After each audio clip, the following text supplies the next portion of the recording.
इस भव्य नगरी के महल में राजगद्दी पर विराजमान है राजा कालसिन। उनकी आंखों में कठोरता नहीं बल्कि न्याय की अग्नि और धर्म की रोशनी है। सम्राट हूं पर न्याय के बिना ये ताज बोझ है।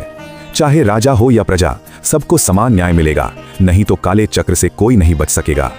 तभी द्वारपाल दौड़ता हुआ आता है, आदर और विनम्रता के साथ कहता है, राजन, द्वार पर धूरी झाकर से आपके मामू सैमज्यू पधारे हैं। राजा कालसिन के चेहरे पर मुस्कान खिल उठती है। मामू सैमज्यू, उन्हें आदर सम्मान सहित भीतर लाओ। महल में प्रवेश करते हैं सैमज्यू, साधारण वस्त्रों में, पर चेहरे पर अद्भुत दिव्य आभा। उनकी आंखों में शांति है और उनके व्यक्तित्व में संतुलन। ये केवल एक मिलन नहीं, ये धर्म और रक्त का संगम है। कालसिन कहते हैं, मामू आप यहाँ कैसे आ पहुंचे? क्या खुशखबरी है? सब कुशल मंगल? सैमज्यू हंसते हुए कहते हैं, भानेज, बहुत समय हो गया भ्राता हरज्यू से मुलाकात नहीं हुई। सोचा उनसे मिलकर माँ गंगा के दर्शन और स्नान भी हो जाए। इस बीच तुम्हें भी हरिद्वार साथ ले चलूं? कालसिन आनंदित होकर कहते हैं, बहुत अच्छा, माँ गंगा के दर्शन का सौभाग्य हर किसी को नहीं मिलता।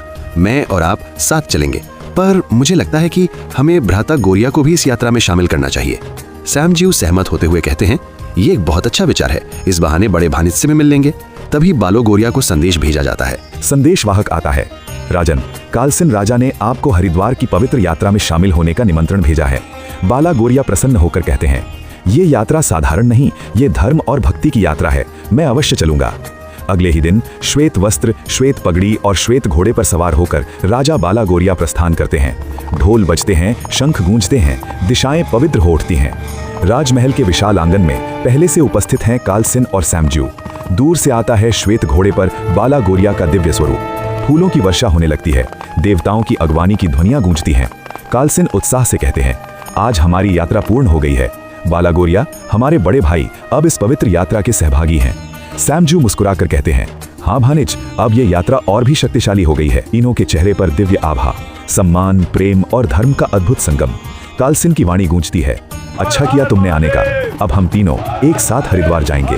ये यात्रा अब और भी पुण्य की होगी।